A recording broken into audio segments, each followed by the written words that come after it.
My media செய்திகள். இன்றைய தலைப்புச் செய்திகள்.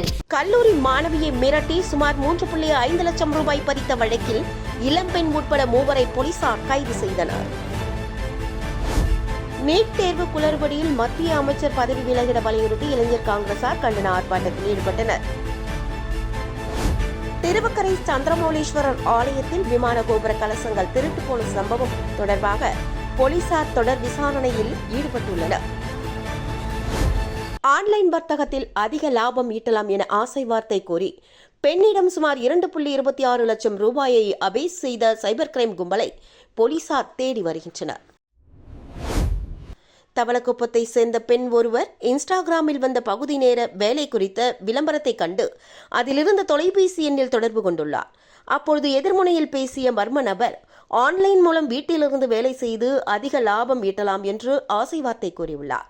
அதனை நம்பிய அந்த பெண் மர்ம நபர் கூறிய வங்கி கணக்கிற்கு பல்வேறு தவணைகளாக 2,26,800 ரூபாயை அனுப்பியுள்ளார். தொடர்ந்து அவர் கூறிய வேலைகளையும் செய்து முடித்துள்ளார். அதற்கு தனது வங்கி கணக்கில் வந்த பணத்தை எடுக்க முயன்றபோது முடியவில்லை. அப்பொழுதுதான் தான் ஏமாற்றப்பட்டதை அறிந்து திடுக்கிட்டார்.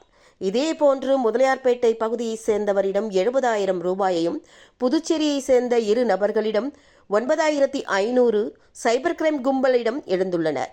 இதுகுறித்து புகார்களின் பேரில் சைபர் கிரைம் போலீசார் வழக்கு பதிவு செய்து ஆன்லைனில் மோசடி செய்த மர்ம நபர்களை தேடி வருகின்றனர்.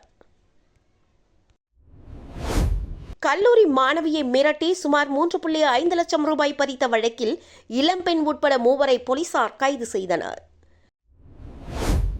வானூர் அருகே கல்லூரி மாணவி ஒருவரிடம் ஆபாச வீடியோ இருப்பதாக மிரட்டி சுமார் 3.5 லட்சம் ரூபாய் பணம் பறித்த வழக்கில் அவரது தோழி அருந்ததி மற்றும் அவரது கூட்டாளிகளான ஆதி, சந்துரு ஆகிய 3 போலீசார் கைது செய்தனர்.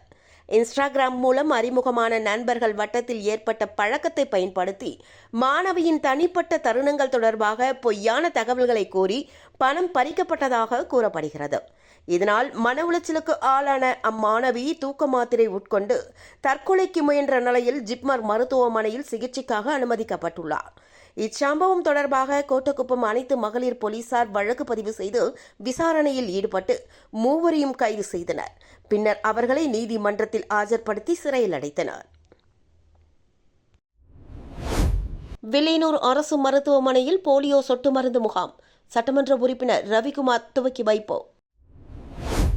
புதுச்சேரி மற்றும் தமிழகம் முழுவதும் 5 வயதுக்குட்பட்ட அனைத்து குழந்தைகளுக்கும் தீவிர தேசிய போலியோ சொட்டு மருந்து முகாம் இன்று நடைபெற்றது.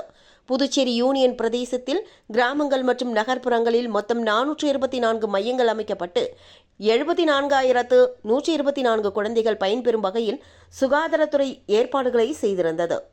அரசு மருத்துவமனைகள், ஆரம்ப சுகாதார நிலையங்கள், அங்கன்வாடி மையங்கள் மட்டுமின்றி பேருந்து மற்றும் ரயில் நிலையங்கள் உட்பட மக்கள் அதிகம் கூடும் 31 இடங்களிலும் போலியோ சொட்டு மருந்து வழங்கப்பட்டது. அதன் ஒரு பகுதியாக வில்லியனூர் அரசு மருத்துவமனையில் நடைபெற்ற போலியோ சொட்டு மருந்து முகாமை வில்லியனூர் தொகுதி சட்டமன்ற உறுப்பினர் ரவிக்குமார் துவக்கி வைத்தார். தொடர்ந்து குழந்தைகளுக்கு போலியோ சொட்டு மருந்து வழங்கப்பட்டதை பார்வையிட்டு பெற்றோர்கள் அனைவரும் தங்களது 5 வயதுக்குட்பட்ட குழந்தைகளுக்கு தவறாமல் போலியோ சொட்டு மருந்து வழங்க வேண்டும் என்றும் விழிப்புணர்வை ஏற்படுத்தினார்.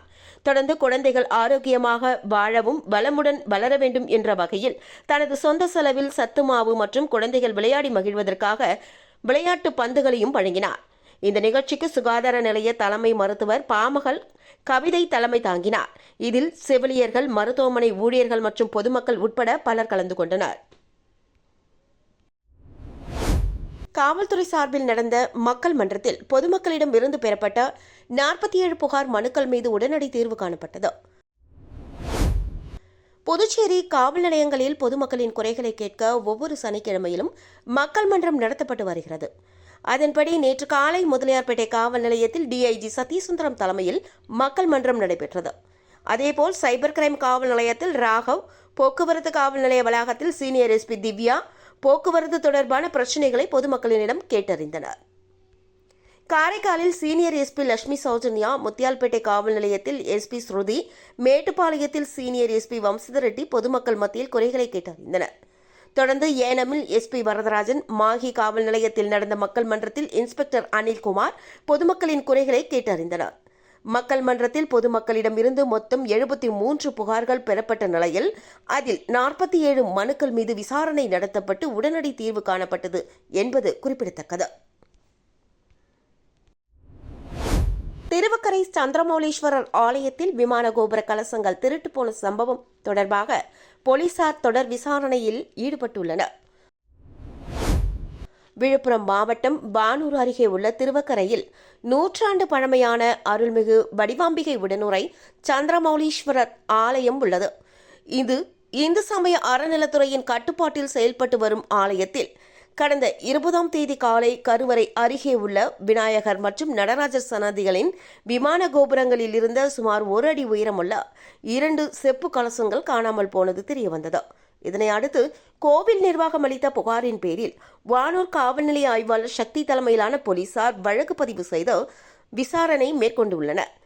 திருவக்கரை மற்றும் சுற்றுவட்டார பகுதிகளில் உள்ள சிசிடிவி கேமரா காட்சிகளை ஆய்வு செய்து கலசங்களை திருடி சென்றவர்களை கண்டுபிடிக்கும் பணியில் போலீசார் தீவிரமாக ஈடுபட்டுள்ளனர். பொதுத் தேர்வில் சிறந்த மதிப்பெண் பெற்ற மாணவர்களுக்கு பரிசு வழங்கி பாராட்டிய சட்டமன்ற உறுப்பினர் ரவிக்குமார். புதுச்சேரி மாநிலம் வில்லியனூர் கொம்யூனுக்கு உட்பட்ட அரசு மற்றும் அரசு உதவி பெறும் பள்ளி மாணவர்கள் மற்றும் ஆசிரியர்களுக்கான பாராட்டு விழா வில்லியனூர் அரசு ஆண்கள் மேல்நிலைப் பள்ளியில் நடைபெற்றது. இவ்விழாவில் வில்லியனூர் கொம்யூனுக்கு உட்பட்ட மங்கலம், வில்லியனூர் மற்றும் ஒசூடு சட்டமன்ற தொகுதிகளில் உள்ள அரசு மற்றும் அரசு உதவி பெறும் 20 பள்ளிகளைச் சேர்ந்த 62 மாணவ மாணவிகளுக்கு பரிசுகள் வழங்கி பாராட்டப்பட்டது. கடந்த கல்வியாண்டில் நடைபெற்ற 10ஆம் வகுப்பு மற்றும் 12ஆம் வகுப்பு பொதுத் தேர்வில் முதல் 2 மற்றும் 3ஆம் இடங்களை பெற்று சிறப்பாக தேர்ச்சி பெற்ற மாணவர்களுக்கு வில்லியனூர் தொகுதி சட்டமன்ற உறுப்பினர் ரவிக்குமார் பரிசுகளை வழங்கி வாழ்த்தி பேசினார். மேலும் பல உயரங்களை எட்ட வேண்டும் என்றும் அவர் ஊக்கமளித்தார். அதேபோன்று மாணவர்களை சிறப்பாக பயிற்றுவித்து தேர்ச்சி பெற செய்த உயர்நிலை மற்றும் மேல்நிலைப்பள்ளி ஆசிரியர்களுக்கு பொன்னாடை அணிவித்து கௌரவிக்கப்பட்டனர். தொடர்ந்து விவேகானந்தா அரசு பள்ளியில் கல்வி பயின்று தற்பொழுது காவல்துறை மற்றும் கல்வித்துறையில் உயர் பதவிகளில் பணியாற்றி வரும் முன்னாள் மாணவர்கள் அரசு பள்ளிகளின் வளர்ச்சியையும் மாணவர்களின் கல்வி முன்னேற்றம் குறித்தும் பாராட்டி சிறப்புரை நிகழ்த்தினர். இந்த நிகழ்வில் கூட்டமைப்பு தலைவர் ஆறுமுகம், கௌரவ தலைவர் மீனாட்சி சுந்தரம், ஒருங்கிணைப்பாளர் அருள்ஜோதி, சிறப்பு விருந்தினர்கள் மோகன்குமார், ராமச்சந்திரன், குலசேகரன், திருவரசன், புவியரசன் உள்ளிட்டோர் கலந்து கொண்டனர். மேலும் ஆசிரியர்கள், கல்வியாளர்கள், அரசு அதிகாரிகள், கூட்டமைப்பு ஆலோசகர்கள், கிராம பெரியோர்கள், பள்ளி தலைமை ஆசிரியர்கள், துணை முதல்வர்கள் மற்றும் மாணவர்கள் மற்றும் பெற்றோர்கள் உட்பட ஏராளமானோர் பங்கேற்று சிறப்பித்தனர். இதற்கான ஏற்பாடுகளை வில்லியனூர் கொம்யூன் தன்னார்வ அமைப்புகளின் கூட்டமைப்பினர் செய்திருந்தனர். மாணவர்களின் கல்வி சாதனையை பாராட்டி அவர்களை மேலும் உயர்வடைய ஊக்குவித்த இந்த நிகழ்வு அனைவரின் பாராட்டியும் பெற்றது. வில்லியனூர் வரதராஜ பெருமாள் கோவிலில் திருக்கல்யாண உற்சவம், திரளான பக்தர்கள் சுவாமி தரிசனம். புதுச்சேரி மாநிலம் வில்லியனூரில் அமைந்துள்ள பிரசித்தி பெற்ற ஸ்ரீபெருந்தேவி தாயார் சமேத தென்கலை வரதராஜ பெருமாள் தேவஸ்தானத்தின் 22வது ஆண்டு பிரமோற்சவ விழா நடந்து வருகிறது. இவ்விழாவை ஒட்டி தினமும் காலை மற்றும் இரவு வேளைகளில் ஸ்ரீ வரதராஜ பெருமாள் பல்வேறு வாகனங்களில் எழுந்தருளி சிறப்பு அலங்காரத்துடன் மாட வீதிகளில் திருவிதி உலா வந்து பக்தர்களுக்கு அருள் பாலித்து வருகிறார். அதன் ஒரு பகுதியாக பிரமோற்சவத்தின் 7ஆம் நாள் உற்சவத்தை முன்னிட்டு நேற்று இரவு ஸ்ரீ வரதராஜ பெருமாளுக்கு திருக்கல்யாண உற்சவம் சிறப்பாக நடைபெற்றது. இதனை முன்னிட்டு பெருமாளுக்கு சிறப்பு அலங்காரம் செய்யப்பட்டு வேத மந்திரங்கள் முழங்க தீபாராதனை காண்பிக்கப்பட்டது. இந்த நிகழ்வில் வில்லியனூர் தொகுதி சட்டமன்ற உறுப்பினர் ரவிக்குமார் கலந்து கொண்டு தரிசனம் செய்தார். தொடர்ந்து ஆலய நிர்வாகம் சார்பில் அவருக்கு பூரண கும்ப மரியாதை மற்றும் பிரசாதம் வழங்கி கௌரவிக்கப்பட்டது. திருக்கல்யாண உற்சவத்தில் உபயதாரர்களான வாணியர் சமூகத்தினர், ஆலய நிர்வாகிகள் மற்றும் ஏராளமான பக்தர்கள் கலந்து கொண்டு தரிசனம் செய்து சுவாமியின் அருளை பெற்றனர். இதனைத் தொடர்ந்து இந்திர விமானத்தில் ஸ்ரீ வரதராஜ பெருமாள் மாட வீதிகளில் எழுந்தருளி திருவீதி உலா வந்து பக்தர்களுக்கு அருள் பாலித்தார். வழி நெடுகிலும் அப்பொழுது திரண்டிருந்த பக்தர்கள் கோவிந்தா கோவிந்தா என்ற பக்தி முழக்கத்துடன் பெருமானை தரிசனம் செய்து வழிபட்டனர். பின்னர் பக்தர்களுக்கு பிரசாதம் வழங்கப்பட்டது. பிரமோற்சவ விழாவின் முக்கிய நிகழ்வான தேரோட்டம் வருகின்ற 29ஆம் தேதி நடைபெறவுள்ளது. இதற்கான அனைத்து ஏற்பாடுகளையும் கோவில் நிர்வாக அதிகாரி சந்தானராமன் தலைமையில் பிரமோற்சவ உபயதாரர்கள், பக்தர்கள், பாகவதர்கள் மற்றும் வில்லியனூர் பகுதி பொதுமக்கள் மேற்கொண்டு வருகின்றனர். புதுவை தமிழ்ச்சங்கம் சார்பில் கவிஞர் கண்ணதாசன் நூற்றாண்டு துவக்க விழா தமிழ்ச்சங்க வளாகத்தில் நடைபெற்றது. தமிழ்ச்சங்க தலைவர் முத்து இதில் தலைமை தாங்க, செயலாளர் மோகன்தாஸ் வரவேற்க, சங்க துணைத் தலைவர்கள் ஆதிகேசவன், திருநாவுக்கரசு, பொருளாளர் அருள்செல்வம், துணை செயலர் தினகரன் ஆகியோர் முன்னிலை வகித்தனர். இவ்விழாவில் காவிய தாயின் இளைய மகன் என்ற தலைப்பில் கலக்கல் காங்கேயன், கவிஞர் நானோர் கால கணிதம் என்ற தலைப்பில் கலைமாமணி கோவிந்தராசு உள்ளிட்டோர் கவியரங்கம் நடத்தினர். தொடர்ந்து கவிஞர்கள் பிரபா, குமாரவேலு, யாழ் தமிழன், அருள்ராஜ், தேவி ஆகியோர் உரையாற்றினர். தமிழ்ச்சங்க தலைவர் முத்து ஆளவந்தார் சித்தனுக்கு கண்ணதாசன் விருது வழங்கி கௌரவித்தார். ஆட்சிக்குழு உறுப்பினர்கள் உசேன், சுரேஷ்குமார், சிவேந்திரன், ஆனந்தராசன் உட்பட இதில் பலர் பங்கேற்றனர். ஆட்சிக்குழு உறுப்பினர் ராஜா நிறைவாக நன்றி உரையாற்றினார். ஒதியம்பட்டு ஸ்ரீ சர்க்குரு மகான் வண்ணார பரதேஸ்வரர் சித்தர் ஆலயத்தில் வளர்பிறை சனி பிரதோஷ பூஜை சிறப்பாக நடைபெற்றது. புதுச்சேரி மாநிலம் முருங்கப்பக்கத்திலிருந்து வில்லியனூர் செல்லும் சாலையில் அமைந்துள்ள மிகவும் பழமை வாய்ந்த ஒதியம்பட்டு ஸ்ரீ சர்க்குரு மகான் வண்ணார பரதேஸ்வரர் சித்தர் ஆலயத்தில் வளர்பிறை சனி பிரதோஷத்தை முன்னிட்டு சிறப்பு வழிபாடு மற்றும் மகா அபிஷேகம் விமர்சையாக நடைபெற்றது. இதனையொட்டி மூலவர் மற்றும் நந்தி பகவானுக்கு மஞ்சள் பொடி, அபிஷேக பொடி, அரிசி மாவு, பால், தயிர், இளநீர், சந்தனம் உள்ளிட்ட பல்வேறு திரவியங்களால் சிறப்பு அபிஷேகமும் கலசாபிஷேகமும் நடத்தப்பட்டது. தொடர்ந்து மலர் அலங்காரத்தில் மகா தீபாராதனை காண்பிக்கப்பட்டது. இந்த பிரதோஷ வழிபாட்டில் ஒதியம்பட்டு மற்றும் அதனை சுற்றியுள்ள சுற்றுவட்டார பகுதிகளைச் சேர்ந்த ஏராளமான பக்தர்கள் கலந்து கொண்டு தரிசனம் செய்து அருளை பெற்றனர். பின்னர் இவ்விழாவில் கலந்து கொண்ட அனைத்து பக்தர்களுக்கும் அன்னதானம் வழங்கப்பட்டது. இதற்கான ஏற்பாடுகளை ஆலய நிர்வாக அதிகாரி பர்குணம், ஆலய அர்ச்சகர் முத்து மற்றும் உபயதாரர்களான முதலியார்பேட்டை முன்னாள் கவுன்சிலர் மஞ்சினி குடும்பத்தினர் மேற்கொண்டிருந்தனர். காரைக்கால் அம்மையார் மாங்கனி திருவிழாவை முன்னிட்டு பரமதத்தர் மாப்பிள்ளை அழைப்பு நிகழ்ச்சி நடைபெற்றது. சிவபெருமானால் அம்மை என்று அழைக்கப்பட்ட காரைக்கால் அம்மையாரின் இயற்பெயர் புனிதவதி தாயார். 63 நாயன்மார்களின் பெண் நாயன்மாரான இவரது காரைக்கால் அம்மையாரின் வாழ்க்கை வரலாற்றை விவரிக்கும் வகையில் ஆண்டுதோறும் மாங்கனி திருவிழா நடத்தப்பட்டு வருகிறது. இந்த திருவிழா நேற்று மாலை விக்னேஸ்வர பூஜையுடன் துவங்கியது. பரமதத்து செட்டியார் பட்டு வேஷ்டி, முத்து மாலைகளுடன் மாப்பிள்ளை அலங்காரத்தில் ஆற்றங்கரையில் சித்தி விநாயகர் கோவிலில் இருந்து ஊர்வலமாக காரைக்கால் அம்மையார் கோவிலுக்கு இரவு அழைத்து வரப்பட்டார்.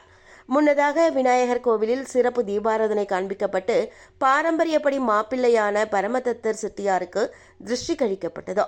உபயதாரர்களான மாப்பிள்ளை வீட்டார் முன் செல்ல பரமதத்தர் செட்டியார் அலங்கரிக்கப்பட்ட வாகனத்தில் மாப்பிள்ளை கோலத்தில் முக்கிய வீதிகள் வழியாக ஊர்வலமாக வந்தார். இதில் திரளான பக்தர்கள் கலந்து கொண்டு தரிசித்தனர். நீட் தேர்வு குளறுபடியில் மத்திய அமைச்சர் பதவி விலகிட வலியுறுத்தி இளைஞர் காங்கிரசார் கண்டன ஆர்ப்பாட்டத்தில் ஈடுபட்டனர். நீட் உள்ளிட்ட பல்வேறு தேசிய அளவிலான நுழைவுத் தேர்வுகளில் ஏற்பட்டுள்ள குளறுபடிகளை கண்டித்தும் இதற்கு தார்மீக பொறுப்பேற்று மத்திய கல்வித்துறை அமைச்சர் தர்மேந்திர பிரதான் பதவி விலகிட வலியுறுத்தியும் புதுச்சேரி மாநில இளைஞர் காங்கிரஸ் சார்பில் கண்டன ஆர்ப்பாட்டம் புதிய பேருந்து நிலையம் அருகே நடைபெற்றது. மாநில இளைஞர் காங்கிரஸ் தலைவர் ஆனந்தபாபு நடராஜன் தலைமை தாங்க திரளான நிர்வாகிகள் மற்றும் தொண்டர்கள் கலந்து கொண்டு மத்திய பாஜக அரசின் கல்விக் கொள்கை மற்றும் தேர்வுகளில் நடைபெறும் முறைகேடுகளுக்கு எதிராக கண்டனங்களை வெளிப்படுத்தி கோஷங்களை எழுப்பினர். ரஜினி முருகன் பணி நிறைவு பாராட்டு விழா. அமைச்சர் நமச்சிவாயம், சட்டமன்ற உறுப்பினர் ரவிக்குமார் உள்ளிட்டோர் பொன்னாடை அணிவித்து வாழ்த்து. புதுச்சேரி மாநிலம் வடமங்கலம் பகுதியில் அமைந்துள்ள இந்துஸ்தான் யூனிலீவர் லிமிடெட் நிறுவனத்தில் நீண்ட காலமாக பணியாற்றி ஓய்வு பெற்ற ரஜினி முருகனுக்கு பணி நிறைவு பாராட்டு விழா மற்றும் 60வது அகவை நிறைவு விழா வில்லியனூர் பைபாஸ் சாலையில் உள்ள தனியார் திருமண மண்டபத்தில் நடைபெற்றது. இதில் அமைச்சர் நமச்சிவாயம் மற்றும் வில்லியனூர் தொகுதி சட்டமன்ற உறுப்பினர் ரவிக்குமார் உள்ளிட்டோர் சிறப்பு விருந்தினர்களாக கலந்து கொண்டு ரஜினி முருகனுக்கு பொன்னாடை அணிவித்து பூங்கொத்து வழங்கி வாழ்த்துக்களை தெரிவித்தனர். மேலும் அவரது நீண்டகால அர்ப்பணிப்பு மிக்க பணி சேவையையும் நிறுவன வளர்ச்சிக்காக அவர் ஆற்றிய பங்களிப்பையும் பாராட்டி வாழ்த்துரை வழங்கினர். இந்நிகழ்ச்சியின் முக்கிய அம்சமாக இந்துஸ்தான் யூனிலீவர் நிறுவனத்தில் 39 ஆண்டுகள் சிறப்பாக பணியாற்றி பணி நிறைவு பெற்றதற்காக ரஜினி முருகன் கௌரவிக்கப்பட்டார். அவரது நேர்மை, கடின உழைப்பு மற்றும் சேவை மனப்பான்மை அனைவராலும் பாராட்டப்பட்டது. இந்த விழாவில் முன்னாள் துணை சபாநாயகர் MNR பாலன், அரசியல் பிரமுகர்கள், பொதுமக்கள், நிறுவன தொழிலாளர்கள், உறவினர்கள் மற்றும் அவருடன் பணியாற்றிய சக ஊழியர்கள் உட்பட பலர் கலந்து கொண்டு அவருக்கு நினைவு பரிசுகளை வழங்கி வாழ்த்துக்களை தெரிவித்தனர். திருக்கனூர் அருகே தடை செய்யப்பட்ட குட்கா விற்பனையில் ஈடுபட்ட 3 பேரை போலீசார் கைது செய்தனர். புதுச்சேரி திருக்குனூர் அடுத்த மண்ணாடிப்பட்டு சாராயக்கடை அருகே உள்ள பெட்டி கடைகளில் போதைப் பொருளான குட்கா விற்பதாக திருக்குனூர் காவல் நிலையத்திற்கு ரகசிய தகவல் வந்தது. இந்நிலையில் தகவலின் அடிப்படையில் அப்பகுதியில் போலீசார் நேற்று சோதனை நடத்தினர். விற்பனை செய்வதற்காக கடைகளில் குட்கா பொருட்கள் இருப்பதை அப்பொழுது கண்டுபிடித்த போலீசார் பெட்டிக்கடை உரிமையாளர்களான விழுப்புரம் அடுத்த ராதாபுரம் பகுதியைச் சேர்ந்த தமிழ்ச்செல்வன், குனிச்சம்பட்டை சேர்ந்த ஏகநாதன், வம்புட்டு பகுதியைச் சேர்ந்த செந்தில்குமார் ஆகிய 3 பேரையும் கைது செய்தனர். மேலும் அவர்களிடமிருந்து 59,000 ரூபாய் மதிப்புள்ள குட்கா பாக்கெட்டுகளை போலீசார் பறிமுதல் செய்தனர். கல்லூரி மாணவியை மிரட்டி சுமார் 3.5 லட்சம் ரூபாய் பறித்த வழக்கில் இளம்பெண் உட்பட 3 போலீசார் கைது செய்தனர். நீட் தேர்வு குளறுபடியில் மத்திய அமைச்சர் பதவி விலகிட வலியுறுத்தி இளைஞர் காங்கிரசார் கண்டன ஆர்ப்பாட்டத்தில் ஈடுபட்டனர். திருவக்கரை சந்திரமௌலீஸ்வரர் ஆலயத்தில் விமான கோபுர கலசங்கள் திருட்டு போன சம்பவம் தொடர்பாக போலீசார் தொடர் விசாரணையில் ஈடுபட்டுள்ளனர். இத்துடன் சாய் மீடியா செய்திகள் நிறைவடைந்தன. நன்றி.